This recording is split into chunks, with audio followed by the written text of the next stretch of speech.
24-ാം അധ്യായം ശ്ലോകം 40.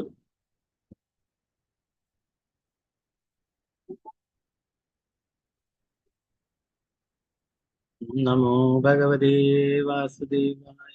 നമോ ഭഗവതേ വാസുദേവായ. ഓം നമോ ഭഗവതേ വാസുദേവായ.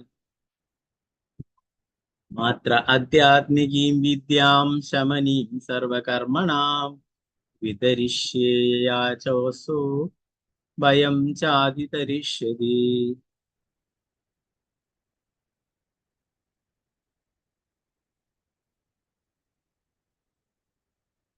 മാത്ര ആധ്യാത്മികീം വിദ്യാം ശമനീം സർവകർമ്മണാം വിതരിഷ്യേ യാചാസു ഭയം ചാതിതരിഷ്യതി. മാത്ര ആധ്യാത്മികീം വിദ്യാം ശമനീം സർവകർമ്മണാം വിതരിഷ്യേ യാചാസു ഭയം ചാതിതരിഷ്യതി. ഹരേ കൃഷ്ണ. ഓം നമോ ഭഗവതേ വാസുദേവായ. ഓം നമോ ഭഗവതേ വാസുദേവായ.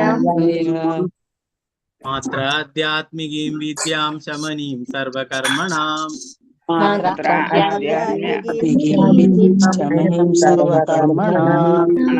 വിതരിഷ്യേ യാചാസു ഭയം ചാതിതരിഷ്യതി. മാത്ര ആധ്യാത്മികീം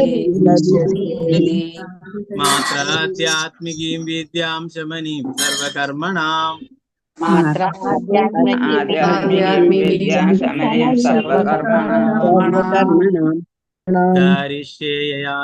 സർവകർമ്മണാം വിതരിഷ്യേ യാചാസു ഭയം ചാതിതരിഷ്യതി. ഹരേ കൃഷ്ണ. ഒരാളെ ചൊല്ലിക്കൊള്ളു. ശ്രീജയ് മത ചൊല്ലിക്കൊള്ളു. ഹരേ കൃഷ്ണ. ഹരേ കൃഷ്ണ പ്രഭുജി. ഹരേ ഓം നമോ ഭഗവതേ വാസുദേവായ. മാത്ര ആധ്യാത്മികീം വിദ്യാം ശമനീം സർവകർമ്മണാം വിതരിഷ്യേ യാചാസോ ഭയം ചാതിതരിഷ്യതി. ഹരേ കൃഷ്ണ പ്രഭുജി. ഹരേ കൃഷ്ണ. വിഷ്ണു പ്രേമിനിത ദേവദാസി മാതാജി. ഹരേ കൃഷ്ണ. ഹരേ കൃഷ്ണ പ്രഭുജി. പ്രണാമം. ഹരേ കൃഷ്ണ.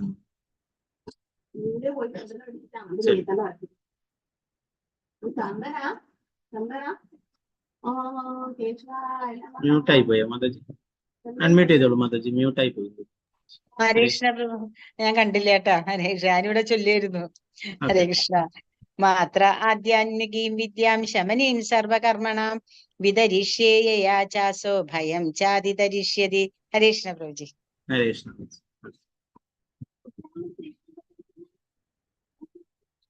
സീതാരാമനുണ്ണി മാതാജി. ഹരേ കൃഷ്ണ മാതാജി. പ്രഭുജി. ഓം നമോ ഭഗവതേ വാസുദേവായ. മാത്ര ആധ്യാത്മികീം വിദ്യാ ശമനീം സർവകർമ്മണാം വിദര്യേച്ഛയ യാപസോ ഭയം ചാതിതരിഷ്യതി. ഹരേ കൃഷ്ണ പ്രഭുജി. ഹരേ കൃഷ്ണ. അംബുജദേവി മാതാജി. ഹരേ കൃഷ്ണ മാതാജി. ഹരേ കൃഷ്ണ പ്രഭുജി. ചൊല്ലിക്കൊള്ളു. ഓം നമോ ഭഗവതേ വാസുദേവായ. മാത്ര ആധ്യാത്മികീം വിദ്യാം ശമനീം സർവകർമ്മണാം വിദരിഷ്യേ യാചാസോ ഭയം ചാതിതരിഷ്യതി. ഹരേ കൃഷ്ണ പ്രഭുജി. ഹരേ കൃഷ്ണ മാതാജി. മാലതി മാതാജി. ചൊല്ലിക്കൊള്ളു. ഹരേ കൃഷ്ണ പ്രഭുജി. ഹരേ കൃഷ്ണ. ഓം നമോ ഭഗവതേ വാസുദേവായ. മാത്ര ആധ്യാത്മികീം വിദ്യാം ശമനീം സർവകർമ്മണാം വിദരിഷ്യേ യാചാസോ ഭയം ചാതിതരിഷ്യതി. ഹരേ കൃഷ്ണ പ്രഭുജി. ഹരേ കൃഷ്ണ. രമണി മാതാജി. ചൊല്ലിക്കൊള്ളു. ഹരേ കൃഷ്ണ പ്രഭുജി. ഹരേ കൃഷ്ണ. നമോ ഭഗവതേ വാസുദേവായ. മാത്ര ആധ്യാത്മികീം വിദ്യാം ശമനീം സർവകർമ്മണാം വിദരിഷ്യേ യാചാസോ ഭയം ചാതിതരിഷ്യതി. ഹരേ കൃഷ്ണ. ഹരേ കൃഷ്ണ. പങ്കജാക്ഷി മാതാജി. ഹരേ കൃഷ്ണ. ഹരേ കൃഷ്ണ പ്രഭുജി. ഹരേ കൃഷ്ണ. ഓം നമോ ഭഗവതേ വാസുദേവായ. മാത്ര ആധ്യാത്മികീം വിദ്യാം ശമനീം സർവകർമ്മണാം വിതരിഷ്യേയ ചാസൗ ഭയം ചാദിതരിഷ്യതി. ഹരേ കൃഷ്ണ പ്രഭുജി.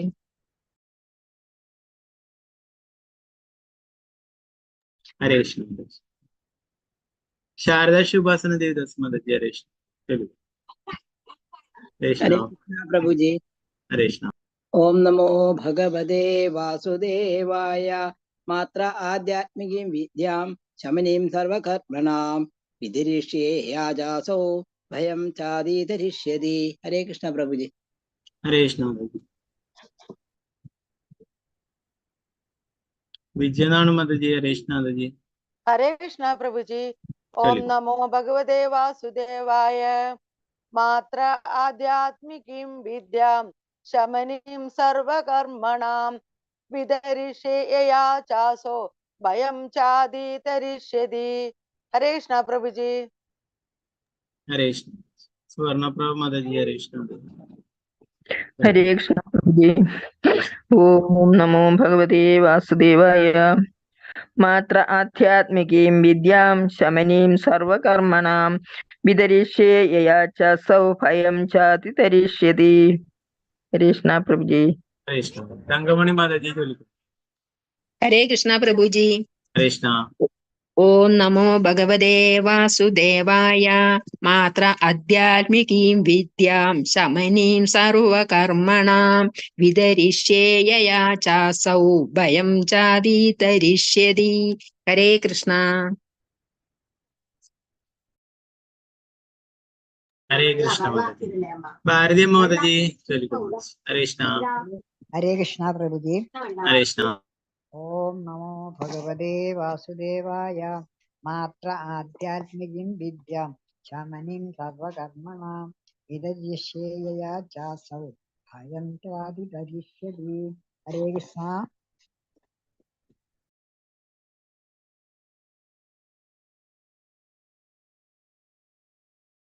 ഹരേ കൃഷ്ണ. ഗീതാ ടി മാതാജി. ചൊല്ലിക്കോളൂ. ഹരേ കൃഷ്ണ പ്രഭുജി. ഹരേ കൃഷ്ണ. ഓം നമോ ഭഗവതേ വാസുദേവായ. മാത്ര ആധ്യാത്മികീം വിദ്യാം ശമനീം സർവകർമ്മണാം വിതരിഷ്യേയ ചാസൗ ഭയം ചാദിതരിഷ്യതി. ഹരേ കൃഷ്ണ പ്രഭുജി. ഹരേ ഹരേ കൃഷ്ണ. ഓക്കെ. നിർമ്മല മാതാജി. ചൊല്ലിക്കോളൂ മാതാജി. ഹരേ കൃഷ്ണ. ഹരേ കൃഷ്ണ പ്രഭുജി. ഹരേ കൃഷ്ണ. ഓം നമോ ഭഗവതേ വാസുദേവായ. മാത്ര ആധ്യാത്മികീം വിദ്യാം ശമനീം സർവകർമ്മണാം വിതരിഷ്യേയ ചാസൗ ഭയം ചാദിതരിഷ്യതി. ഹരേ കൃഷ്ണ പ്രഭുജി.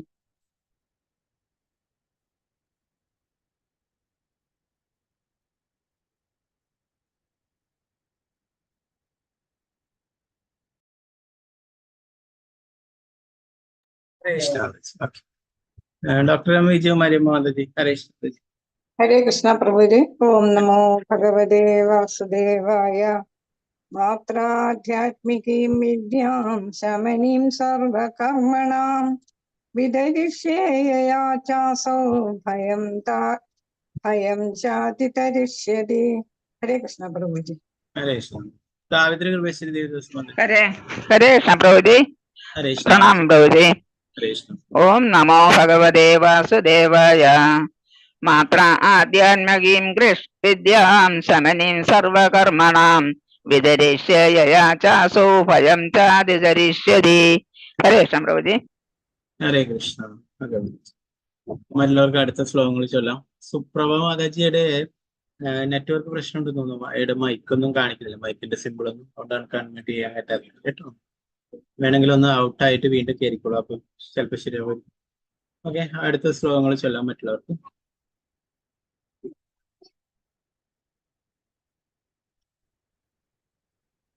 മാത്രേ എന്റെ മാതാവിന് വേണ്ടി ആധ്യാത്മിക ജീവിതത്തിന്റെ വാതിൽ തുറക്കുന്ന അവിദ്യ, അറിവ്, ശമനീയം അവസാനിക്കുന്ന സർവകർമ്മണം എല്ലാ ഫലാകാംക്ഷ പ്രവർത്തനങ്ങളും വിതരിച്ച് ഞാൻ നൽകും.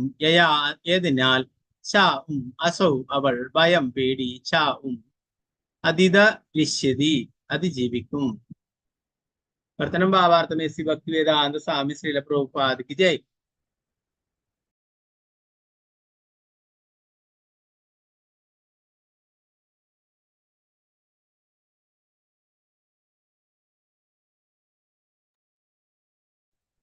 ഞാൻ എൻ്റെ മാതാവിനും ആധ്യാത്മിക ജീവിതത്തിന്റെ വാതായനമാകുന്ന ശ്രേഷ്ഠജ്ഞാനം വിവരിച്ചു കൊടുക്കാം.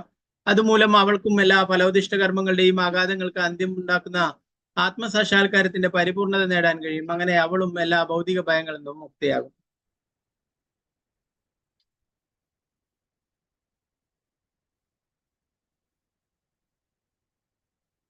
ഭാവാർത്ഥം ശ്രീല പ്രഭുപാദ് കി ജയ്. കർദം മുനിക്ക് ഭവനം ഉപേക്ഷിച്ചു പോകുമ്പോൾ തന്റെ നല്ലവളായ ഭാര്യ ദേവഹുതിയെ പറ്റി ഉത്കണ്ഠയുണ്ടായിരുന്നു.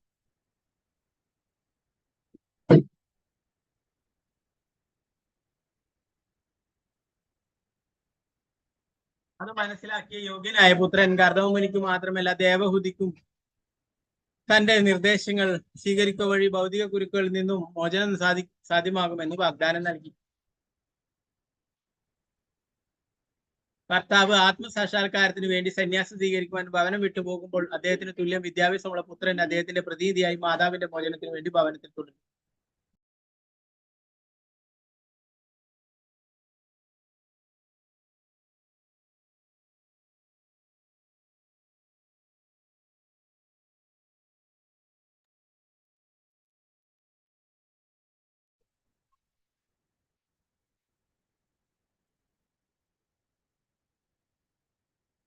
ഉദാത്തമായ ഈ പ്രവൃത്തി ഉത്തമമായ ഉദാഹരണമാണ്.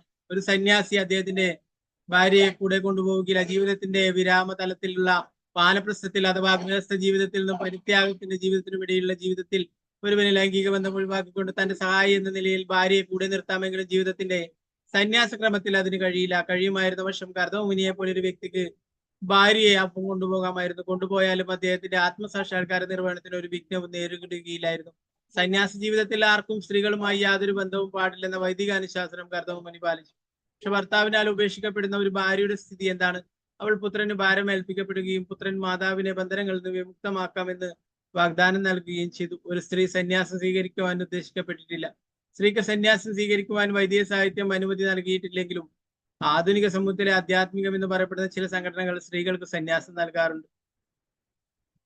വനിതകൾക്ക് സന്യാസം അനുവദിച്ചിരുന്നെങ്കിൽ കർദമുനിക്ക് തന്റെ ഭാര്യയെ സന്യാസം സ്വീകരിപ്പിക്കുവാൻ കഴിയുമായിരുന്നു. സ്ത്രീ ഭവനത്തിൽ തുടരണം. അവൾക്ക് ജീവിതത്തിന്റെ 3 ഘട്ടങ്ങളേയുള്ളൂ.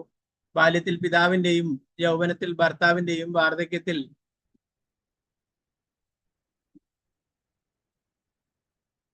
കപിലനെ പോലെ വളർന്ന പുത്രന്റെയും ആശ്രയത്തിലുള്ള ജീവിതഘട്ടങ്ങൾ. വാർദ്ധക്യത്തിൽ സ്ത്രീയുടെ പുരോഗതി പ്രായപൂർത്തിയായ പുത്രനെ ആശ്രയിച്ചാണ് ഇരിക്കുന്നത്. മാതൃകാപുത്രനായ കപിലമുനി അദ്ദേഹത്തിന്റെ പിതാവിന് മാതാവിന്റെ മോചനം ഉറപ്പു നൽകുന്നതിനാൽ പിതാവിന് ഭാര്യയെ കുറിച്ചുള്ള ഉത്കണ്ഠ കൂടാതെ സമാധാനത്തോടെ പോകുവാൻ കഴിയുന്നു. ശ്രീല പ്രഭുപാദ് കി ജയ്.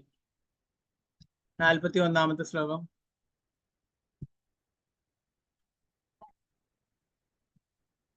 ഓം നമോ ഭഗവതേ വാസുദേവായ. മൈത്രേയ ഉവാച ഏവം സമുദിതസ്തേന കപിലേന പ്രജാപതിഃ ദക്ഷിണീകൃത്യ തം പ്രീതോ വനമേവാജഗാമഃ. മൈത്രേയ ഉവാച ഏവം സമുദിതസ്തേന കപിലേന പ്രജാപതിഃ ദക്ഷിണീകൃത്യ തം പ്രീതോ വനമേവാജഗാമഃ. ഹരേ കൃഷ്ണ. നേരത്തെ ചൊല്ലാൻ ബാക്കിയുള്ളവർ ചൊല്ലിക്കുന്നു. ഹരേ കൃഷ്ണ. ഹരേ കൃഷ്ണ പ്രഭുജി. ഓം നമോ ഭഗവതേ വാസുദേവായ. ഏവം സമുദിതസ്തേന കപിലേന പ്രജാപതിഃ ദക്ഷിണീകൃത്യ തം പ്രീതോ വനമേവ ജഗാമഃ. ഹരേ കൃഷ്ണ പ്രഭുജി. ഹരേ കൃഷ്ണ. ഹരേ കൃഷ്ണ പ്രഭുജി. ഹരേ കൃഷ്ണ. മൈത്രേയ ഉവാച ഏവം സമുദിതസ്തേന കപിലേന പ്രജാപതിഃ ദക്ഷിണീകൃത്യ തം പ്രീതോ വനമേവ ജഗാമഃ. ഹരേ കൃഷ്ണ പ്രഭുജി. ഹരേ കൃഷ്ണ. അനിതകുമാരി മാതാജി. ഹരേ കൃഷ്ണ മാതാജി. ഹരേ കൃഷ്ണ പ്രഭുജി.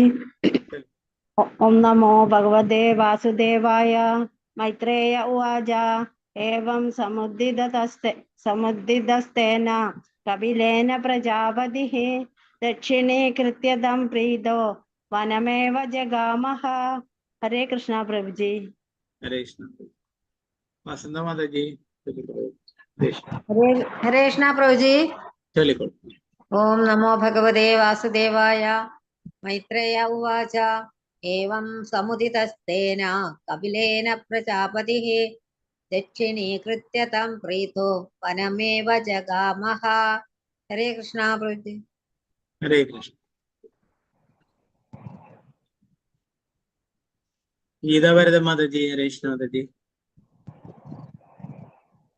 हरे कृष्ण प्रभु जी। चलिए। ओम नमो भगवते वासुदेवाय।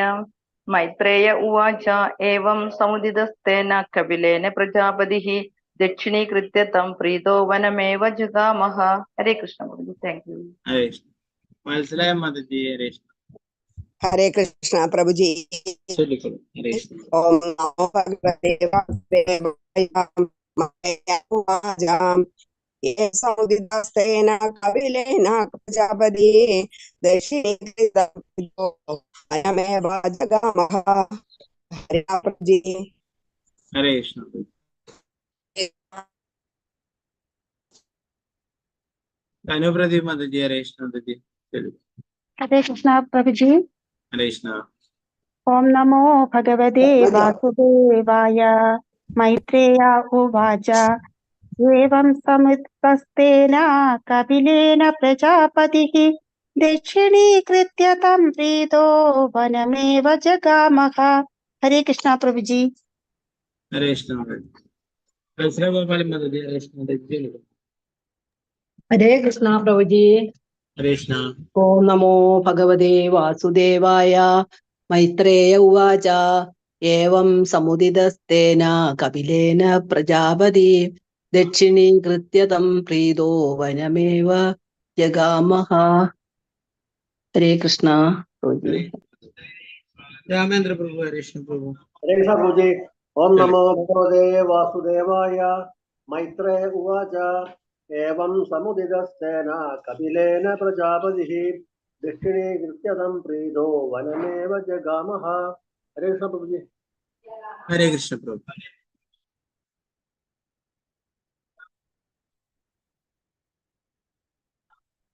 अनुत्तर कृष्ण देवदास माता जी। हरे कृष्ण प्रभु जी। हरे कृष्ण। ओम नमो भगवते वासुदेवाय। मैत्रेय उवाच एवं समुदितस्तेन कपिलेन प्रजापतिः दक्षिणीकृत्य तं प्रीतो वनमेव जगामः। हरे कृष्ण प्रभु जी। हरे कृष्ण। गीता सर माता जी। हरे कृष्ण प्रभु जी। हरे कृष्ण। ओम नमो भगवते वासुदेवाय।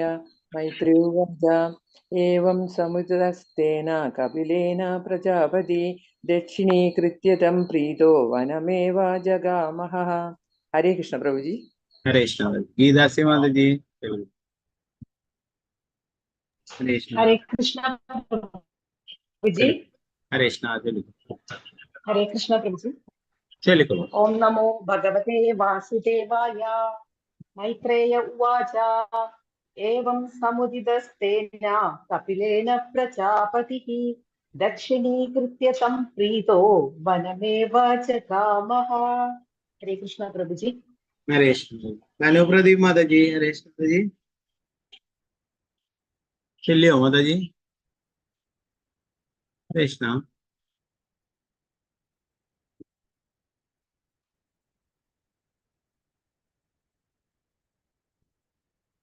ओके നമുക്ക് ഇതിന്റെ വിവർത്തനം ഭാഗത്ത്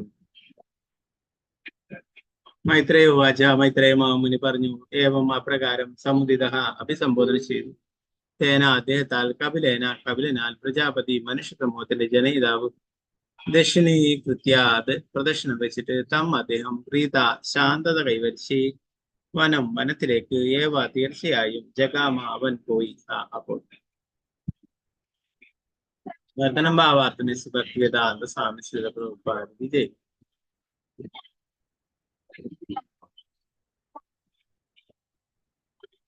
ശ്രീ മൈത്രേയൻ പറഞ്ഞു മനുഷ്യകുലത്തിന്റെ ജനയിതാവായ കർദമുനി തന്റെ പുത്രൻ കപിലിനോട് അപ്രകാരം പൂർണ്ണതയോടെ പറഞ്ഞിട്ട് അദ്ദേഹത്തെ വലം വെച്ച് നന്നേ ശാന്തമായ മനസ്സോടെ അപ്പോൾ തന്നെ വനത്തിലേക്ക് പുറപ്പെട്ടു. ഭാവാർത്ഥം ശിലപ്രഭുപാദിക്ക് വനത്തിലേക്ക് പോവുക എന്നത് എല്ലാവർക്കും നിർബന്ധമാണ്. ഒരുവന് പോകണമെന്നും മറ്റൊരുവന് പോകേണ്ടെന്നും വയ്ക്കാൻ വനഗമനം മാനസികമായ ഉല്ലാസയാത്രയല്ല. ഒരു വാനപ്രസ്ഥൻ എന്ന നിലയിലെങ്കിലും ഒരുവൻ വനത്തിൽ പോയേ തീരൂ. വനഗമനം പ്രഹ്ലാദ് മഹാരാജാവ്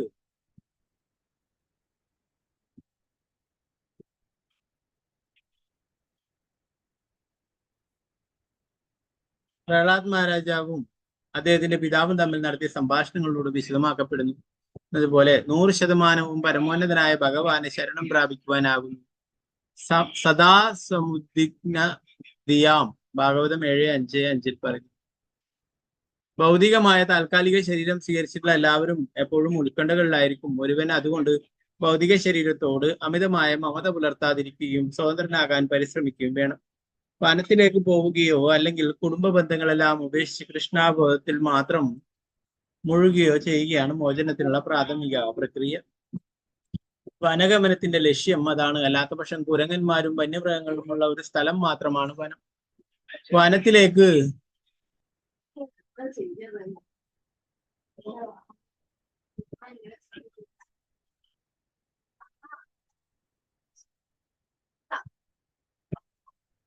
വനത്തിലേക്ക് പോവുക എന്നതുകൊണ്ട് ഒരു കുരങ്ങനോ ക്രൂരമൃഗമോ ആയിത്തീരാൻ എന്നല്ല അർത്ഥമാക്കേണ്ടത്. പരമദിവ്യത്വ പുരുഷൻ ഭഗവാന്റെ മാത്രം ആശ്രയം സ്വീകരിച്ച് അദ്ദേഹത്തിന് വേണ്ടിയുള്ള സേവനത്തിൽ പൂർണ്ണമായും ഒഴുകുവാനാണെന്നാണ് വനഗമനം കൊണ്ട് ഉദ്ദേശിക്കുന്നത്. വാസ്തവത്തിൽ ഒരുവൻ ശരിക്കും വനത്തിലേക്ക് പോകേണ്ടതില്ല. ഇന്ന് ജീവിതകാലം മുഴുവനും മിക്കവാറും നഗരങ്ങളിൽ കഴിയേണ്ടി വരുന്ന ഒരാളോട് ഇങ്ങനെ ഉപദേശിക്കുവാൻ ആവില്ല. പ്രഹ്ലാദ് മഹാരാജാവ് ഉപദേശിക്കുന്ന പോലെ ഹിത്വാത്മപാദം ഗൃഹമന്തകൂപം. ഒരുവന് ജീവിതകാലം മുഴുവൻ കുടുംബത്തിന്റെ ഉത്തരവാദിത്തങ്ങൾ മുഴുകിക്കഴിയാൻ സാധിക്കില്ല. എന്തുകൊണ്ടെന്നാൽ കൃഷ്ണാബോധമില്ലാത്ത കുടുംബം പൊട്ടക്കിണർ പോലെയാണ്. തികച്ചും വിജനമായ ഒരു സ്ഥലത്ത് ഒരുവൻ ഒറ്റയ്ക്ക് ഒരു പൊട്ടക്കിണറിൽ വീണുപോയാൽ അവിടെ അവനെ രക്ഷിക്കുവാൻ ആരും ഉണ്ടാവില്ല. അവൻ വർഷങ്ങളോളം അതിൽ തന്നെ കിടന്ന് നിലവിളിച്ചാലും കേൾക്കാനും കാണാനും ആരും ഉണ്ടാവില്ല. അവന്റെ മരണം സുനിശ്ചിതമാണ്. അതുപോലെ പരമോന്നതനായ ഭഗവാനുമായുള്ള തങ്ങളുടെ ശാശ്വത ബന്ധം വിസ്മരിക്കുന്നവർ കുടുംബജീവിതമാകുന്ന അന്ധകൂപത്തിലാണ്. അവരുടെ അവസ്ഥ വളരെ പരിതാപകരമായിരിക്കും. ഒരുവൻ ഈ അന്ധകൂപം ഉപേക്ഷിച്ച് കൃഷ്ണാബോധത്തിലേക്ക് വരാനും തദ്വാര ഉത്കണ്ഠകൾ നിറഞ്ഞ ഭൗതിക ബന്ധനങ്ങളിൽ നിന്നും മുക്തനാകുവാനും പ്രഹ്ലാദ് മഹാരാജാവ് ഉപദേശിക്കുന്നു. ശില പ്രഭുപാദ് കി ജയ്. 42ാമത്തെ ശ്ലോകം കൂടി നമുക്ക് നോക്കാം. ഓം നമോ ഭഗവതേ വാസുദേവായ.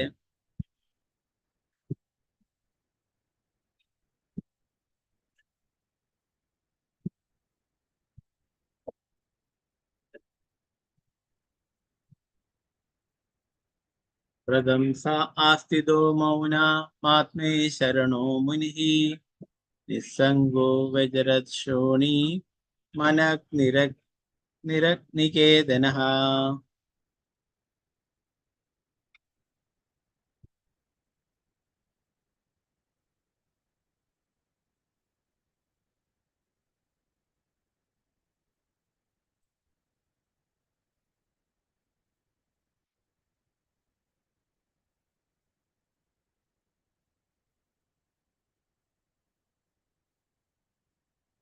വ്രതം സ ആസ്തിതോ മൗനമാത്മേ ശരണോ മുനി നിസ്സംഗോ വ്യജരത് ശോണി മനഃനിരഗ്നികേതനഃ.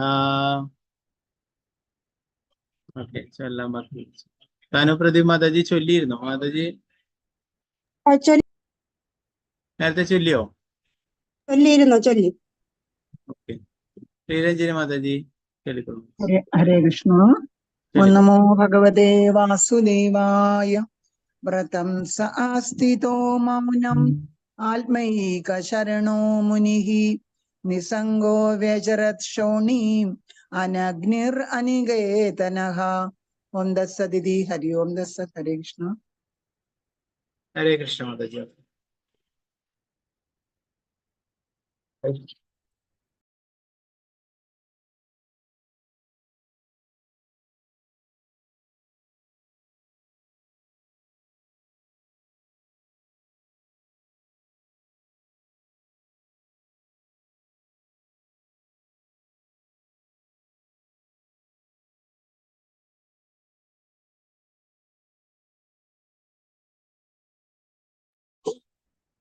ഹരേ കൃഷ്ണ. വിവർത്തനം ഭാവാത്മ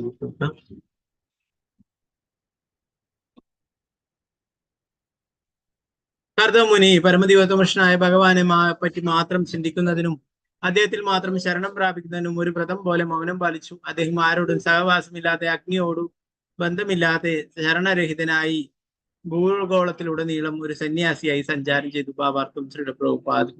ഇവിടെ അനഗ്നിർ, അനികേതന എന്നീ വാക്കുകൾ വളരെ അർത്ഥവത്താണ്.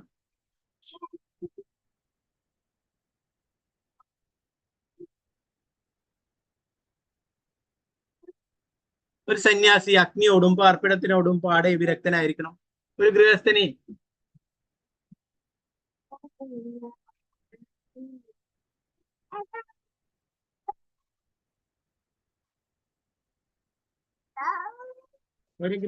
യജ്ഞത്തിനോ പാചകത്തിനോ വേണ്ടിയുള്ള അഗ്നിയുമായി ബന്ധമുണ്ടാകാം. എന്നാൽ സന്യാസി യജ്ഞം, പാചകം എന്നീ ഉത്തരവാദിത്തങ്ങളിൽ നിന്നും സ്വതന്ത്രനാകിയാൽ അദ്ദേഹത്തിന് അഗ്നി നിഷിദ്ധമാണ്. സദാ കൃഷ്ണാബോധത്തിൽ മുഴുകി കഴിയുന്നതിനാൽ അദ്ദേഹത്തിന് യജ്ഞമോ പാചകമോ ചെയ്യേണ്ടതില്ല.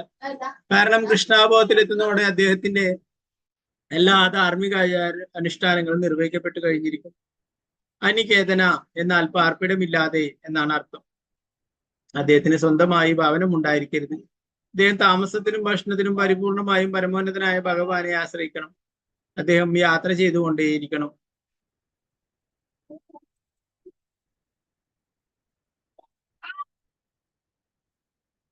മൗനം എന്നാൽ നിശബ്ദത എന്നർത്ഥം. ഒരുവൻ നിശബ്ദനായിരുന്നില്ലെങ്കിൽ അവന് ഭഗവാന്റെ ലീലകളെയും കർമ്മങ്ങളെയും പറ്റി പൂർണ്ണമായി ചിന്തിക്കുവാൻ കഴിയില്ല. ഒരുവൻ വിഡ്ഢിയായതുകൊണ്ടോ ഹൃദ്യമായി സംസാരിക്കാൻ കഴിവില്ലാത്തവനായതുകൊണ്ടോ അല്ല മൗനം പാലിക്കുന്നത്. മൗനിയായിരുന്നാൽ ജനങ്ങൾ അവനെ ശല്യപ്പെടുത്തില്ല.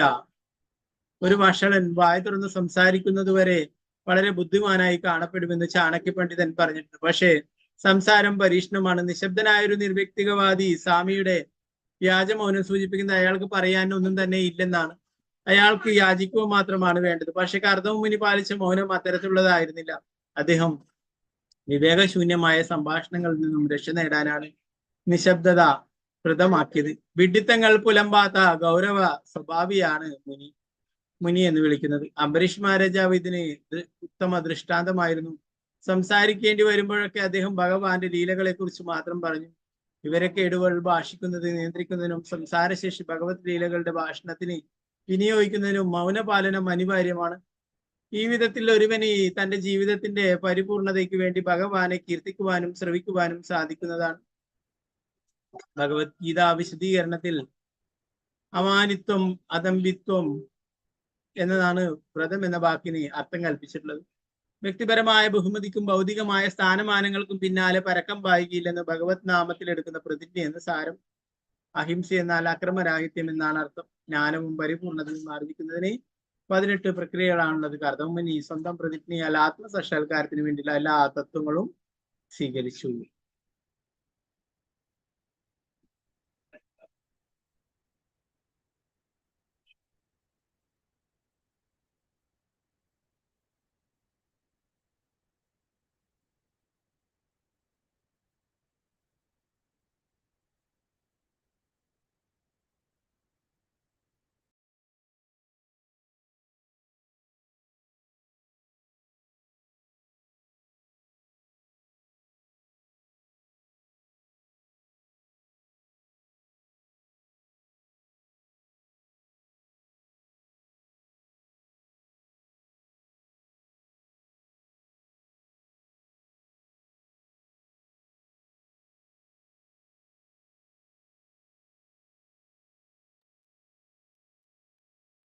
നാരായണം നമസ്കൃത്യ നരം ചൈവ നരോത്തമം ദേവീം സരസ്വതീം വ്യാസം തതോ ജയമുദിരേ. നഷ്ടപ്രായേഷു ഭദ്രേഷു നിത്യം ഭാഗവത സേവയാ ഭഗവതി ഉത്തമ ശ്ലോകേ ഭക്തിർഭവതി നശ്യതി. മൂകം കരോതി വാചാലം പങ്കും ലംഘയതി ഗിരിം യത്കൃപാതമഹം വന്ദേ ശ്രീഗുരു ദീനദാരിണം പരമാനന്ദമാധവം ശ്രീചൈതന്യേശ്വരം. നമോ വിഷ്ണുപാദായ കൃഷ്ണപൃഷ്ഠായ ഭൂതലേ ശ്രീമതേ ഭക്തിവേദാന്ത സ്വാമിനി നാമിനി.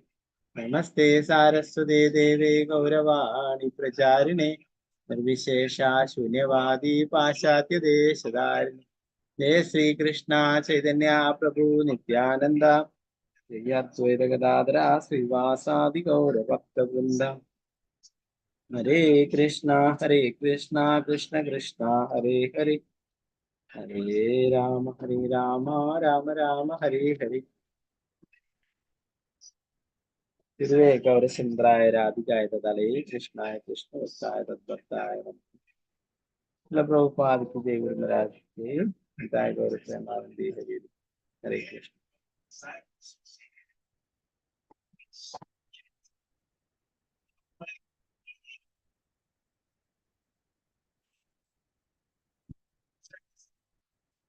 ഹരേ കൃഷ്ണ. അപ്പൊ ഇവിടെ കർദമമുനി വനത്തിലേക്ക് പോകാനായിട്ട് തീരുമാനിച്ചു അല്ലെ. മാതാവിന്റെ ചുമതല, ദേവകുതിയുടെ ചുമതല പുത്രനായിരിക്കുന്ന കപിലദേവൻ ഏറ്റെടുക്കുകയും ചെയ്തു. അപ്പൊ അതാണ് ഇവിടെ പറഞ്ഞത്. ഞാൻ എന്റെ മാതാവിനും ആധ്യാത്മിക ജീവിതത്തിന്റെ വാതായനമാകുന്ന ശ്രേഷ്ഠനാനും വിവരിച്ചു കൊടുക്കും. അതുമൂലം അവൾക്കും എല്ലാ ഫലോദിഷ്ട കർമ്മങ്ങളുടെയും ആഘാതങ്ങൾക്ക് അന്ത്യമുണ്ടാക്കുന്നത് ആത്മസാക്ഷാത്കാരത്തിന്റെ പരിപൂർണത നേടാൻ കഴിയും. അങ്ങനെ അവളും എല്ലാ ഭൗതിക ഭയങ്ങളിൽ നിന്നും മുക്തയാകും. ആത്മീയമായിട്ടുള്ള അറിവ് അമ്മയ്ക്ക് പറഞ്ഞു കൊടുക്കുമെന്ന് അല്ലെ. ആ അമ്മയ്ക്ക് പറഞ്ഞു കൊടുക്കുന്നതിലൂടെ മറ്റുള്ളവർക്കും അത് പഠിക്കാനായിട്ട് സാധിക്കും അല്ലെ. നമ്മളിപ്പോഴുള്ള ബദ്ധ ജീവാത്മാക്കൾക്ക് വേണ്ടിയിട്ടാണ് യഥാർത്ഥത്തിൽ ഭഗവാൻ ഇങ്ങനെയുള്ള ജ്ഞാനം വെളിപ്പെടുത്തുന്നത് അല്ലെ. അത് ഓരോ ഭക്തന്മാരിലൂടെ അങ്ങനെയുള്ള ലീലകൾ ചെയ്യുന്നു അല്ലെ. ഭഗവത്ഗീത നമുക്ക് അർജുനനിലൂടെ ലഭിച്ചു അല്ലെ. അതുപോലെ ഇവിടെ സാങ്കേതത്വശാസ്ത്രം ഇനി ദേവഹുതിയിലൂടെ വീണ്ടും പറഞ്ഞു തരും അല്ലെ. നമ്മൾ കഴിഞ്ഞ ക്ലാസ്സിൽ പഠിച്ചു. ഭഗവത്ഗീതയിൽ പറയുന്ന പോലെ തന്നെ ഭഗവത്ഗീതയിൽ പറയുന്നുണ്ട് അല്ലെ. അതീന്ദ്രിയ ജ്ഞാനം ആ രാജർഷി പരമ്പര പിന്നീട് അറ്റുപോവുകയും അല്ലെ, പിന്നീട് വീണ്ടും പറഞ്ഞു കൊടുക്കുകയും ചെയ്തു കുരുക്ഷേത്രയിലൂടെ പോകുന്നു. അതുപോലെ തന്നെ ഇവിടെ സാങ്കേയോഗ തത്വശാസ്ത്രം മുന്നേ തന്നെ ഉണ്ടായിരുന്നു. അത് പിന്നീട് നഷ്ടപ്പെട്ടു പോവുകയും അത് വീണ്ടും കപിലദേവനിലൂടെ ദേവഗുരുക്ക് പറഞ്ഞു കൊടുക്കുകയും ചെയ്തു. നേരത്തെ പറഞ്ഞല്ലേ, ഒരു ഗൃഹസ്ഥൻ 50 വയസ്സിന് ശേഷം വാനപ്രസ്ഥ ആശ്രമം സ്വീകരിച്ച് വനത്തിലേക്ക് പോകണം എന്നുള്ള കാര്യം. പിന്നീട് ആ കുട്ടിയുടെ അവരുടെ മകൻ കുട്ടിയാണ് ആ മാതാവിന്റെ അമ്മയുടെ ചുമതല ഏറ്റെടുക്കുന്നത്. അപ്പൊ അങ്ങനെ കപിലദേവൻ ആ മാതാവിനെ ഭൗതിക ബന്ധനങ്ങളിൽ നിന്നും മോചിപ്പിക്കാമെന്ന് ഇവിടെ കർദമമുനിക്ക് ഉറപ്പ് നൽകുന്നു.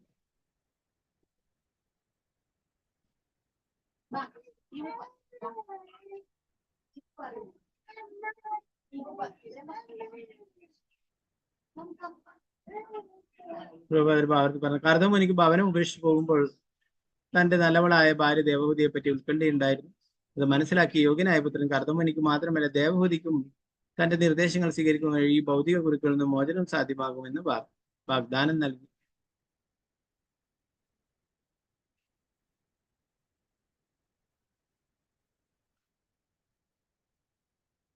അപ്പോ ഒരു ആൺകുട്ടി ഉണ്ടായിരിക്കുമ്പോൾ ആ പിതാവിന്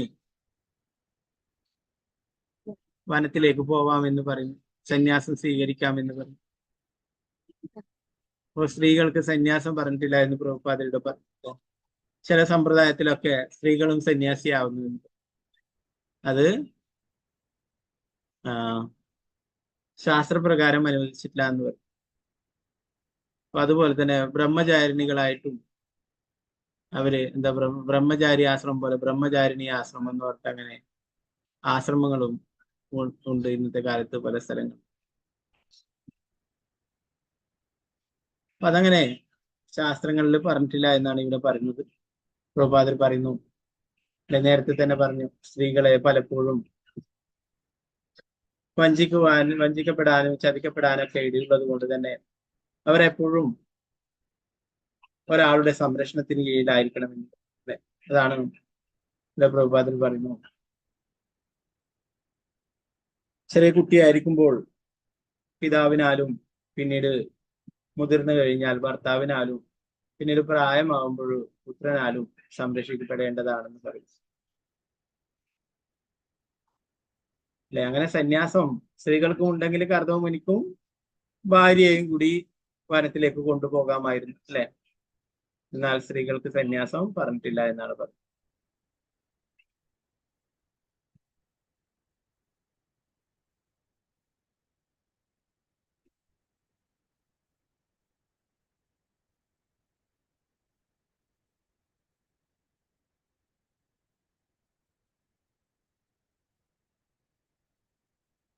ആധുനിക സമൂഹത്തിലെ ആധ്യാത്മികം എന്ന് പറയപ്പെടുന്ന ചില സംഘടനകൾ സ്ത്രീകൾക്ക് സന്യാസം നൽകാറുണ്ട്. വനിതകൾക്ക് സന്യാസം അനുവദിച്ചിരുന്നെങ്കിൽ കർദമമുനിക്ക് തന്റെ ഭാര്യയെ സന്യാസം സ്വീകരിപ്പിക്കുവാൻ കഴിയുമായിരുന്നു. സ്ത്രീ ഭവനത്തിൽ തുടരണം. അവൾക്ക് ജീവിതത്തിൽ 3 ഘട്ടങ്ങളേ ഉള്ളൂ: ബാല്യത്തിൽ പിതാവിന്റെയും, യൗവനത്തിൽ ഭർത്താവിന്റെയും, വാർദ്ധക്യത്തിൽ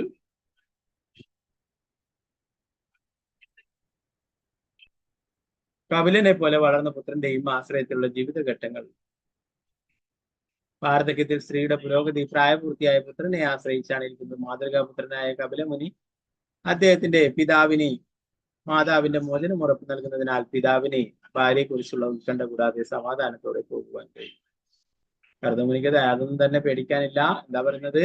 അമ്മയെ ഈ ഭൗതിക ബന്ധനങ്ങളിൽ നിന്നൊക്കെ മോചിപ്പിക്കുവാനുള്ള ജ്ഞാനം ഞാൻ നൽകുമെന്ന് കപിലദേവൻ ഉറപ്പ് നൽകുന്നു. ഓ, പ്രഭുപാദർ അതുകൊണ്ടാണ് പറയുന്നത് നമ്മൾ നമ്മുടെ കുട്ടികളെയും കൃഷ്ണാബോധത്തിൽ വളർത്തണമെന്നത്.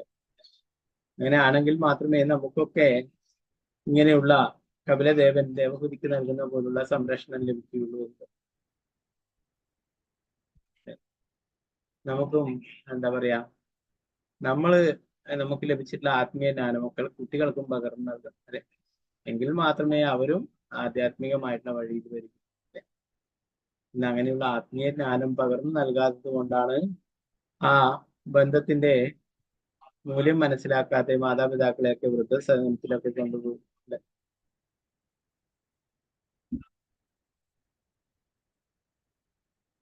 ഇതിനിടെ ഞാൻ എവിടെയോ വെച്ച് കേട്ടു, ഒരു അമ്മയെ വൃദ്ധസദനത്തില്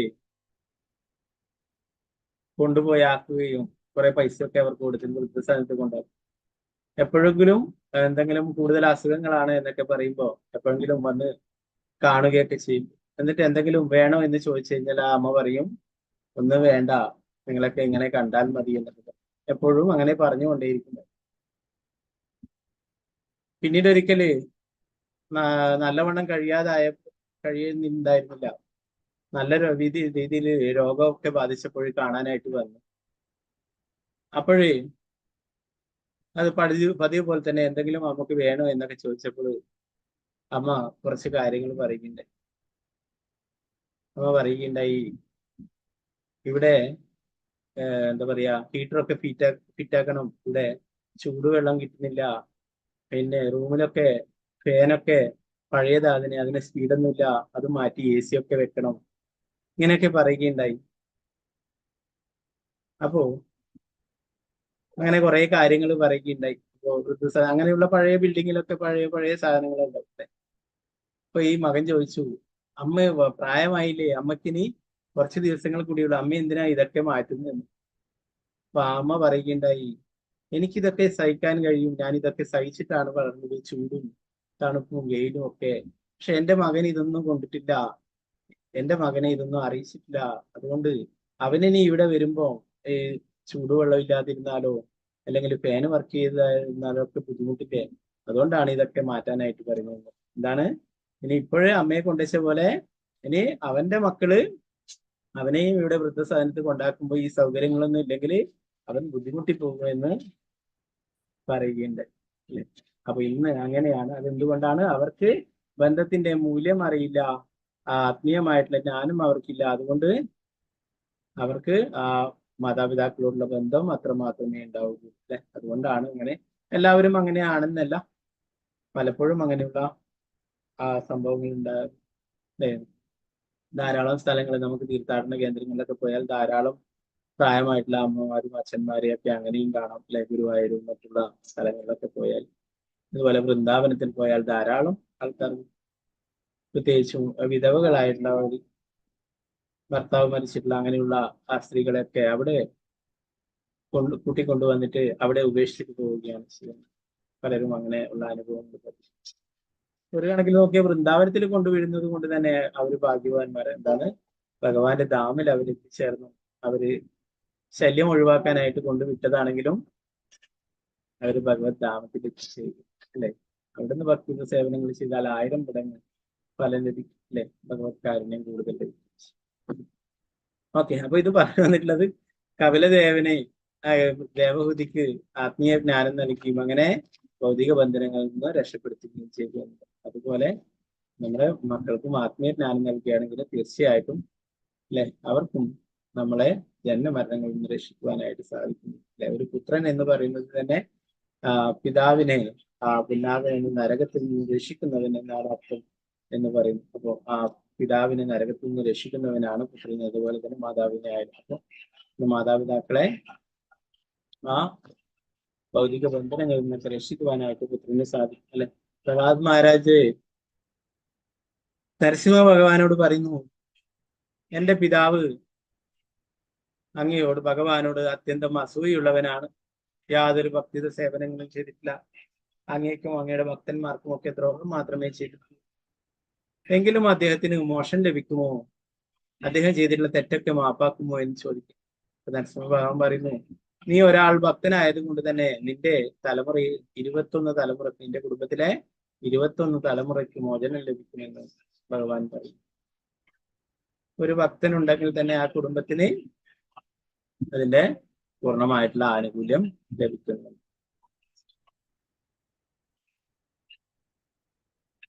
അപ്പൊ ഇവിടെ കപിലദേവൻ ദേവഹൂതിയുടെ ആ ഉത്തരവാദിത്വം, അമ്മയുടെ ഉത്തരവാദിത്വം ഒക്കെ ഏറ്റെടുക്കുന്നത് കൊണ്ട് തന്നെ കർദമ്മനിക്ക് വേറൊന്നും ഭയപ്പെടാതെ തന്നെ അദ്ദേഹത്തിന് പോവാനായിട്ട് സാധിക്കുന്നു.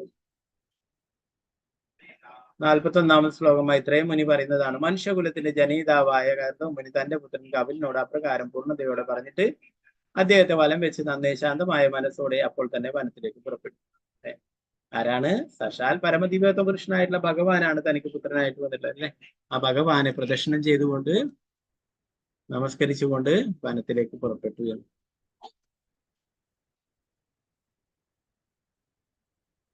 അപ്പൊ 4 ആശ്രമങ്ങളുണ്ട് എന്ന് പറഞ്ഞു അല്ലെ. ബ്രഹ്മചര്യം, ഗൃഹസ്ഥാശ്രമം, വാനപ്രസ്ഥം, സന്യാസം. പ്രഭുപാദരി ഇവിടെ പറയുന്നു, വനത്തിലേക്ക് പോവുകയെന്ന് എല്ലാവർക്കും നിർബന്ധമാണ്. ഒരുവന് പോകണമെന്നും മറ്റൊരുവന് പോകേണ്ടെന്നും വയ്ക്കാൻ വനഗമനം മാനസികമായ ഉല്ലാസയാത്രയല്ല, ഒരു വാനപ്രസ്ഥം എന്ന നിലയിലെങ്കിലും ഒരുവൻ വനത്തിൽ പോയേ തീരൂ. വനഗമനം പ്രഹ്ലാദ് മഹാരാജാവും അദ്ദേഹത്തിന്റെ പിതാവും തമ്മിൽ നടത്തിയ സംഭാഷണങ്ങളിലൂടെ വിശദമാക്കപ്പെടുന്ന 100% പരമോന്നതനായ ഭഗവാന് ശരണം പ്രാപിക്കുവാനാകും.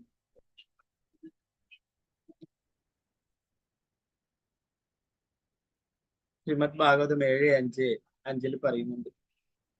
ഓം നമോ ഭഗവതേ വാസുദേവായ. പ്രഹ്ലാദ വാച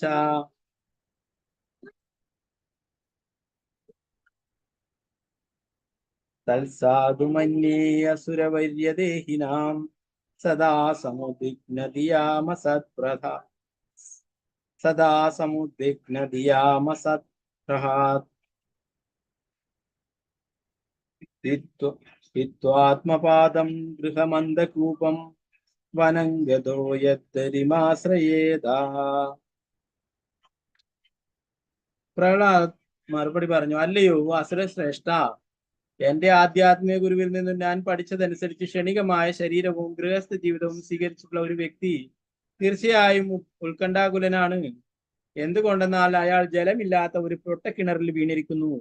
ഒരുവൻ ഈ അവസ്ഥ ഉപേക്ഷിച്ച് ഹരിയെ ആശ്രയിച്ച് വനത്തിലേക്ക് പോകണം. വ്യക്തമായി പറഞ്ഞാൽ കൃഷ്ണാവബോധം മാത്രം പ്രബലമായുള്ള വൃന്ദാവനത്തിലേക്ക് പോയി ഭഗവാൻ ഹരിയെ ശരണം പ്രാപിക്കും.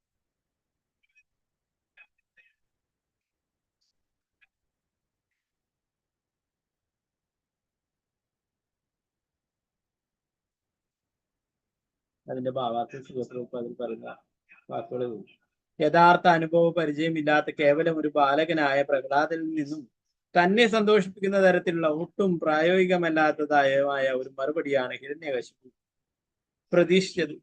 പ്രഹ്ലാദൻ പക്ഷെ ഒരു മഹാഭക്തനായിരുന്നതിനാൽ എല്ലാവിധ വിദ്യാഭ്യാസ യോഗ്യതകളും ആർജിച്ചിരുന്നു അല്ലെ. ഈ പിതാവിനെ എന്താണ് പറയുന്നത്? ഇനി ആത്മീയമായിട്ടുള്ള പാത തിരഞ്ഞെടുക്കുവാനായിട്ട് വൃന്ദാവനത്തിലേക്ക് പോകാനായിട്ടാണ് ഹിരണ്യകശിപനോട് ഭക്തപ്രഹ്ലാദൻ പറയുന്നു. പ്രഭാതരാജൻ പറഞ്ഞു, യസ്യാസ്തി ഭക്തിർ ഭഗവത് അകിഞ്ചന സർവേ ഗുണസ്തത്ര സമാസദേ സുരഃ ഹരാവഭക്തസ്യ കുതോ മഹത് ഗുണ മനോരഥേന സ്ഫതിതാവതോ ബഹി. കൃഷ്ണനിൽ അചഞ്ചലവും ഭക്തിവിശ്വാസവുമുള്ള ഒരുവനിൽ കൃഷ്ണന്റെയും ദേവന്മാരുടെയും എല്ലാ സദ്ഗുണങ്ങളും സാന്ദ്രമായി പ്രകടമാകും. എന്നാൽ ഭഗവത് ഭക്തനല്ലാത്ത ഒരാൾക്ക് സദ്ഗുണങ്ങൾ ഉണ്ടാകില്ല. വില കുറഞ്ഞ ഭൗതിക യോഗ്യതകൾ മാത്രമേ ഉള്ളൂ. അയാൾ മാനസിക മേഖലയിലൂടെ അലഞ്ഞു തിരിയുന്നത് കൊണ്ട് എങ്ങും എത്താതെ വെട്ടിത്തിളങ്ങുന്ന ബാഹ്യശക്തിയാൽ ആകൃഷ്ടനായി പോകുന്നു എന്നതിനാൽ സംശയമില്ല എന്ന് പറയും ശ്രീമദ് ഭാഗവതത്തിൽ തന്നെയുള്ള ശ്ലോകം. ഇപ്പോ ഭക്തപ്രഹ്ലാദൻ ചെറിയ കുട്ടിയാണെങ്കിലും അത് ശരിയായ സ്രോതസ്സിൽ നിന്നും ഭക്തപ്രഹ്ലാദന് ജ്ഞാനം ലഭിച്ചിട്ടുണ്ട്. നാരദ മുനിയിൽ നിന്നാണ് ജ്ഞാനം ലഭിച്ചിരുന്നത്. അപ്പൊ ഇവിടെ തന്റെ പിതാവിനെ ഉപദേശിക്കുന്നു വനത്തിലേക്ക് പോകാനായിട്ട്, അല്ലെ?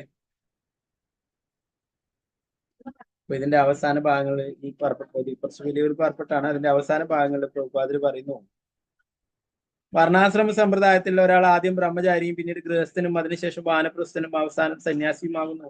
വനത്തിലേക്ക് പോവുക എന്നാൽ ഗൃഹസ്ഥ ജീവിതത്തിനും സന്യാസത്തിനും ഇടയ്ക്കുള്ള വാനപ്രസ്ഥ ജീവിതം സ്വീകരിക്കുക എന്നാണ് അർത്ഥം.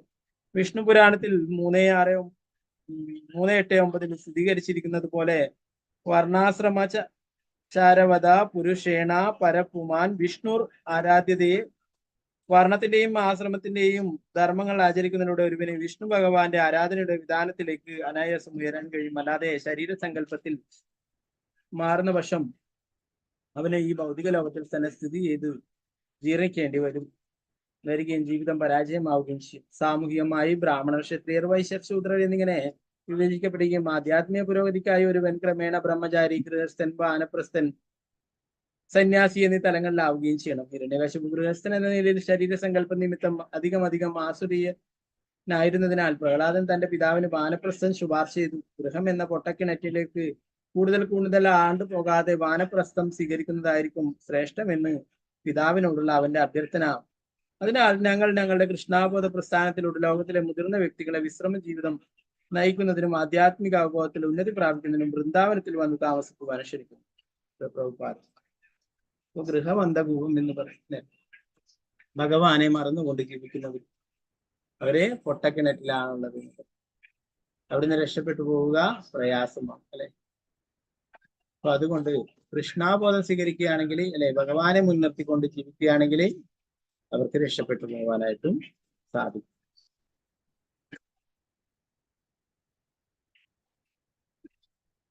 പ്രഭുപാദർ പറഞ്ഞു, കുടുംബ ബന്ധങ്ങളെല്ലാം ഉപേക്ഷിച്ച് കൃഷ്ണാബോധത്തിൽ മാത്രം മുഴുകുകയോ ചെയ്യാൻ മോചനത്തിലെ വനഗമത്തിന്റെ ലക്ഷ്യം അതാണ്. അല്ലാത്ത പക്ഷെ കുരങ്ങന്മാരും വന്യമൃഗങ്ങളും ഉള്ള ഒരു സ്ഥലം മാത്രമാണ് വനത്തിലേക്ക് പോവുക. എന്തുകൊണ്ട് ഒരു കുരങ്ങനോ ക്രൂരമുഖമോ ആയിത്തീരാൻ എന്നല്ല അർത്ഥമാക്കും. പരമദിവ്യത്വ പുരുഷൻ ഭഗവാന്റെ മാത്രം ആശ്രയം സ്വീകരിച്ച് അദ്ദേഹത്തിന് വേണ്ടിയുള്ള സേവനത്തിൽ പൂർണ്ണമായി മുഴുകുവാനാണെന്ന് വനഗമനം കൊണ്ട് ഉദ്ദേശിക്കുന്നത്. വാസ്തവത്തിൽ ഒരുവൻ ശരിക്കും വനത്തിലേക്ക് പോകേണ്ടതില്ല. ഇന്ന് ജീവിതകാലം മുഴുവൻ മിക്കവാറും നഗരങ്ങളിൽ കഴിയേണ്ടി വരുന്ന ഒരാളോട് ഇങ്ങനെ ഉപദേശിക്കാനാവില്ല. പ്രഹ്ലാദ് മഹാരാജാവ് ഉപദേശിക്കുന്നത് പോലെ ഹിത്വാത്മപാദം ഗൃഹമന്ദകവും ഒരുവൻ ജീവിതകാലം മുഴുവൻ കുടുംബത്തിന്റെ ഉത്തരവാദിത്തങ്ങളുടെ മുഴുകി കഴിയുവാൻ കഴിയില്ല. എന്തുകൊണ്ടെന്നാൽ കൃഷ്ണാബോധമില്ലാത്ത കുടുംബം പൊട്ടക്കിണർ പോലെയാണ്. തികച്ചും വിജനമായ ഒരു സ്ഥലത്ത് ഒരുവൻ ഒറ്റയ്ക്ക് ഒരു പൊട്ടക്കിണറ്റിൽ വീണുപോയാൽ അവിടെ അവനെ രക്ഷിക്കുവാൻ ആരും ഉണ്ടാവില്ല. അവൻ വർഷങ്ങളോളം അതിൽ കിടന്ന് നിലവിളിച്ചാലും കേൾക്കാനും കാണാനും ആരും ഉണ്ടാവില്ല. അവന്റെ മരണം സുനിശ്ചിതമാണ്. അതുപോലെ പരമോന്നതനായ ഭഗവാനുമായുള്ള തങ്ങളുടെ ശാശ്വത ബന്ധം വിസ്മരിക്കുന്നവർ കുടുംബജീവിതമാകുന്ന അന്ധകൂപത്തിലാണ്.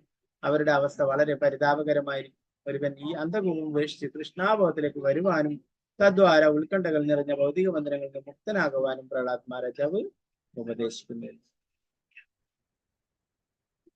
അപ്പോ ഒരു വിജനമായിട്ടുള്ള സ്ഥലത്തുള്ള പൊട്ടക്കിണറിൽ വീണു കഴിഞ്ഞാൽ അവിടെ തന്നെ കിടക്കുക മാത്രമേ വഴിയുള്ളൂ, അല്ലെ? അതുപോലെയാണ് ഭഗവാനെ മറന്ന് വെറും സ്വന്തം കുടുംബം എന്ന് മാത്രം ചിന്തിച്ചുകൊണ്ട് ജീവിക്കുന്നത് എന്നത്. അപ്പൊ ഭഗവാനുമായിട്ടാണ് നമുക്ക് ശാശ്വതമായിട്ടുള്ള ബന്ധം, അല്ലെ? കുടുംബം എന്ന് പറയുന്നതൊക്കെ ഈ ഒരു ജന്മത്തിലുള്ള, എന്നാൽ എത്രയോ ജന്മങ്ങളായിട്ട് ഭഗവാനുമായിട്ട് നമുക്ക് ബന്ധമുണ്ട്, അല്ലെ? ആ ഭഗവാനാണ് നമ്മുടെ യഥാർത്ഥ പിതാവും മാതാവും എല്ലാം തന്നെ. 42ാമത്തെ ശ്ലോകത്തിൽ പറഞ്ഞു. കർദം മുനി പരമജീവിതകൃഷ്ണൻ ഭഗവാനെ മാറ്റി മാത്രം ചിന്തിക്കുന്നതിനും അദ്ദേഹത്തിൽ മാത്രം ശരണം പ്രാപിക്കുന്ന ഒരു വ്രതം പോലെ മൗനം പാലിച്ച് അദ്ദേഹം ആരോടും സഹവാസമില്ലാത്ത അഗ്നിയോട് ബന്ധമില്ലാത്ത ശരണരഹിതനായി ഭൂഗോളത്തിലൂടെ നിലമുറി സന്യാസിയായി സഞ്ചാരം ചെയ്തു. അപ്പോ ഇവിടെ പറയുന്നത് ഭഗവാന് മാത്രം ശരണം പ്രാപിച്ചല്ലേ ഭഗവാനെ കുറിച്ച് മാത്രം ചിന്തിക്കുന്നതിനായിട്ടാണ് ഇങ്ങനെയുള്ള തീർത്ഥാടന സ്ഥലങ്ങളിലൊക്കെ പോകുന്നത്. വെറുതെ ഒരു ടൂറ് പോകുന്ന പോലെയല്ല. ഇന്നൊരു സാധാരണയായിട്ടൊരു ടൂറായിട്ടാണ് എല്ലാവരും ഇങ്ങനെയുള്ള സ്ഥലങ്ങളിലൊക്കെ പോകുന്നത് അല്ലെ. അതല്ല ഉദ്ദേശം. സാധുക്കളെ കാണാനും ആ സാധുക്കളിൽ നിന്നും ഭഗവാനെ കുറിച്ച് കേൾക്കാനും ഒക്കെയാണ് അല്ലെ. ഇവിടെ സംഭാഷണം നടക്കുന്നത് വിതുരനും മൈത്രേയ മുനിയും തമ്മിലാണ് അല്ലെ. വിതുരര് വനത്തിലേക്ക് പോവുകയും മൈത്രേയ മുനിയെ കണ്ടുമുട്ടുകയും ആ മൈത്രേയ മുനിയിൽ നിന്നും ഭഗവാനെ കുറിച്ചുള്ള കാര്യങ്ങളൊക്കെ മനസ്സിലാക്കുകയാണ് ചെയ്യുന്നത്. അപ്പൊ തീർത്ഥാടനത്തിന് പോകുന്നതിന്റെ ലക്ഷ്യം ഭഗവാനെ കുറിച്ച് കൂടുതൽ മനസ്സിലാക്കാനും ഭക്തിയുടെ സേവനങ്ങൾ ചെയ്യാനും അല്ലെ. വൃന്ദാവനത്തില് അല്ലെ, വൃന്ദാവനം തീർത്ഥാടനത്തെ ഭഗവാന്റെ ധാമം, അവിടെ പോയിട്ട് ഭക്തിയുടെ സേവനങ്ങൾ ചെയ്താൽ 1000 മടങ്ങ് ഫലം ലഭിക്കും.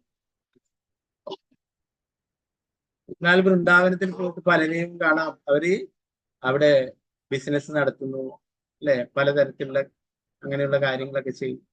അതൊക്കെ ധാമ അപരാധമാണെന്ന് പറയും.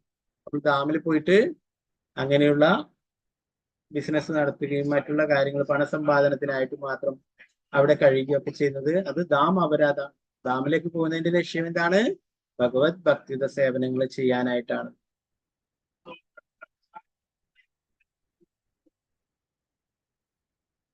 ഇവിടെ പ്രഭുപാദർ പറയുന്നു സന്യാസിമാർക്ക് പാചകം അഗ്നിയുടെ ആവശ്യമില്ല എന്ന് പറയുന്നത്. അവര് യജ്ഞങ്ങൾ ചെയ്യാനും പാചകം ചെയ്യാനും ഒക്കെയാണ് സാധാരണ തീയുടെ ആവശ്യം, അഗ്നിയുടെ ആവശ്യം അല്ലെ. എന്നാൽ സന്യാസിമാർക്ക് അഗ്നിയുടെ ആവശ്യമില്ല എന്ന് പറഞ്ഞു. കൃഷ്ണാഭാവത്തിലുള്ള ആൾക്ക് അഗ്നിയുടെ ആവശ്യമില്ല എന്ന് പറഞ്ഞു അല്ലെ. ഒരു സന്യാസി സ്വന്തമായിട്ട് പാചകം ചെയ്യേണ്ട ആവശ്യമില്ല എന്നാണ് പറഞ്ഞത്.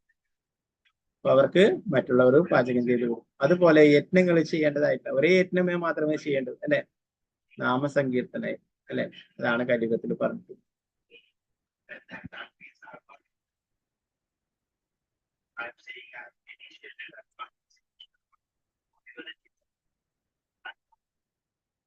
മൗനം എന്നാൽ നിശബ്ദത എന്നർത്ഥം. ഒരുവൻ നിശബ്ദനായിരുന്നില്ലെങ്കിൽ അവന് ഭഗവാന്റെ ലീലകളെയും കർമ്മങ്ങളെയും പറ്റും പൂർണ്ണമായും ചിന്തിക്കുവാൻ കഴിയില്ല. ഒരു വിഡ്ഢിയായതുകൊണ്ടോ ഹൃദ്യമായി സംസാരിക്കാൻ കഴിവില്ല ആയതുകൊണ്ടോ അല്ല മൗനം പാലിക്കുന്നു. മൗനിയായിരുന്നാൽ ജനങ്ങൾ അവനെ ശല്യപ്പെടുത്തുകയില്ല അല്ലേ. മറ്റുള്ള ആൾക്കാർ, നമ്മുടെ ഇവിടെ ഒരു ഭക്തനുണ്ട്, ഞാൻ പലപ്പോഴും പറഞ്ഞിട്ടുണ്ട്, ഒരു എന്താ പറയാ, ഒരു നേരം മാത്രം അല്പം പ്രസാദമൊക്കെ കഴിച്ചിട്ട് അങ്ങനെ ജീവിക്കുന്ന ഒരു ഭക്തനുണ്ട്. അദ്ദേഹം ആരോടും കൂടുതലായിട്ടൊന്നും സംസാരിക്കില്ല. എന്താണ്, ആൾക്കാരോട് ഒന്ന് പറഞ്ഞ് രണ്ട് പറഞ്ഞ് പിന്നെ ആൾക്കാർ എന്താ സംസാരിക്കുക? ഭൗതികമായിട്ടുള്ള കാര്യങ്ങളാണ് സംസാരിക്കുക അല്ലെ. അങ്ങനെയുള്ള ഭൗതികമായിട്ടുള്ള കാര്യങ്ങൾ കേൾക്കാനായിട്ട് അദ്ദേഹത്തിന് താല്പര്യമില്ല. അതുകൊണ്ട് ഒരു മൗനിയായിട്ട് എല്ലാവരുടെ അടുത്തും ഭഗവാനെ കുറിച്ചുള്ള എന്തെങ്കിലും കാര്യങ്ങളാണ് സംസാരിക്കുന്നുണ്ടെങ്കിൽ അദ്ദേഹം ഭഗവാനെ കുറിച്ച് വേണ്ടുവോളം സംസാരിക്കും. അല്ല, മറ്റുള്ള കാര്യങ്ങളൊക്കെ സംസാരിക്കാനാണെങ്കിൽ അദ്ദേഹം ഉടനെ അവിടുന്ന് രക്ഷപ്പെട്ടു പോകും. അപ്പോ അങ്ങനെയുള്ള കാര്യങ്ങൾ ഭക്തന്മാർ അങ്ങനെയുള്ള മറ്റുള്ള കാര്യങ്ങൾ അല്ലെ, അത് കേൾക്കാനായിട്ട് ആഗ്രഹിക്കുന്നില്ല. ഭഗവാനെ കുറിച്ചുള്ള കാര്യങ്ങൾ കൂടുതൽ അറിയാനായിട്ടും കേൾക്കാനായിട്ടും ആഗ്രഹിക്കുന്നു.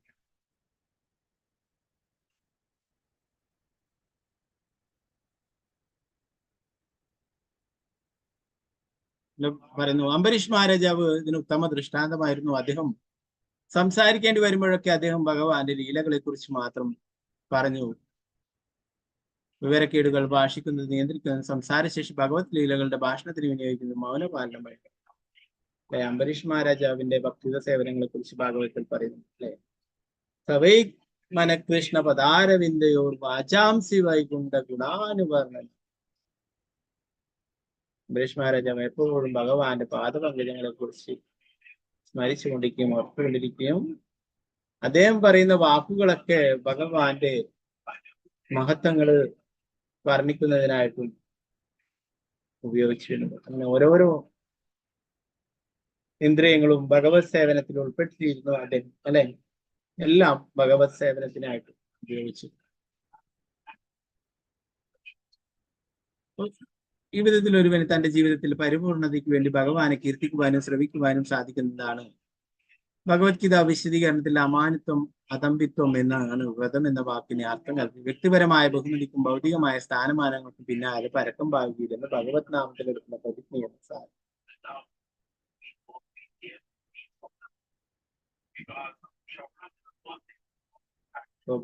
വ്യക്തിപരമായിട്ടുള്ള ബഹുമതി അല്ലെ, സ്ഥാനമാനങ്ങൾ ഇതിനൊന്നും പരക്കം പായുകയില്ല അല്ലെ. അതാണ് ശ്രീ ചൈതന്യ മഹാപ്രഭു പറയുന്നത് അല്ലെ.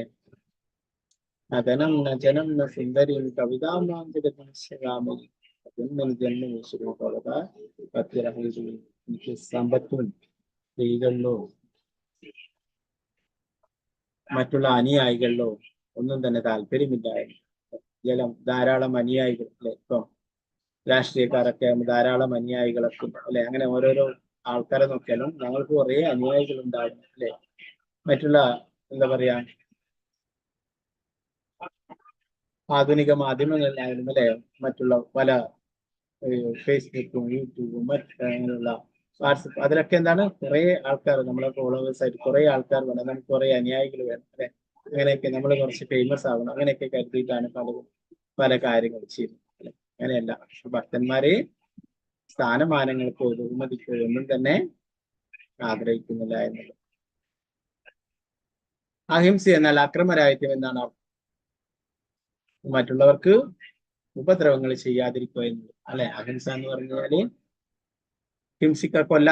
കൊല്ലാതിരിക്കുക എന്ന് മാത്രമല്ല, മറ്റുള്ളവർക്ക് ഒരിക്കലും ഒരു ഉപദ്രവങ്ങളും ചെയ്യാതിരിക്കുക എന്നുള്ളതാണ്.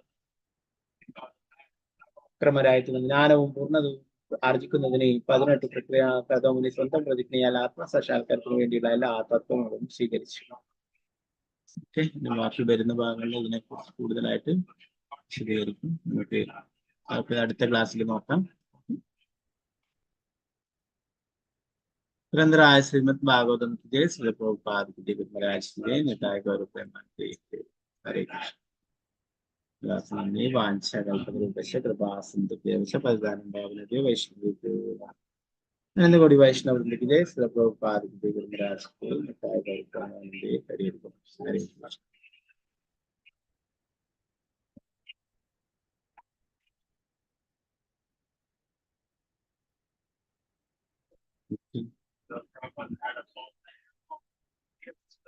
എന്തെങ്കിലും സംശയങ്ങൾ ഉണ്ടെങ്കിൽ കയ്യെഴുത്താം, ഒന്നുമില്ലെങ്കിൽ നമുക്ക് ക്ലാസ് വെച്ചെടുക്കാം. ഹരേ കൃഷ്ണ.